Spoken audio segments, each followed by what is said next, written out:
ಒಮ್ಮೆ ತಂದೆಯು ಮಗನಿಗೆ ಒಂದು ಅತ್ಯಂತ ಹಳೆಯ ಗಡಿಯಾರ ನೀಡುತ್ತಾನೆ. ಈ ಗಡಿಯಾರವನ್ನು ಮಾರಿ ಬರಲು ಪ್ರಯತ್ನಿಸು, ಆದರೆ ಬೆಲೆ ಮಾತ್ರ ಕೇಳಿಕೊಂಡು ಬಾ ಎಂದು ಹೇಳುತ್ತಾನೆ.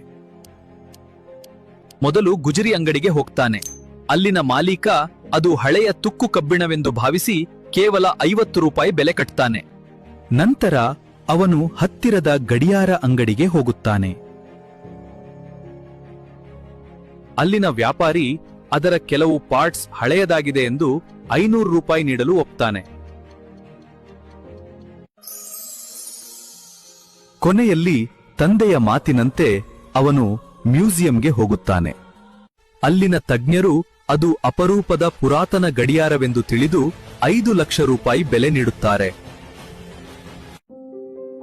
ಮಗ ಮನೆಗೆ ಓಡಿ ಬಂದು ಕೇಳುತ್ತಾನೆ, ಅಪ್ಪ, ಒಂದೇ ವಸ್ತು ಬೇರೆ ಬೇರೆ ಕಡೆ ಬೇರೆ ಬೇರೆ ಬೆಲೆ ಪಡೆಯಲು ಹೇಗೆ ಸಾಧ್ಯ?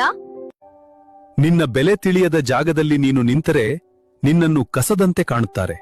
ಸರಿಯಾದ ಜಾಗದಲ್ಲಿ ನಿಂತಾಗ ಮಾತ್ರ ನಿನ್ನ ಬೆಲೆ ಜಗತ್ತಿಗೆ ತಿಳಿಯುತ್ತದೆ.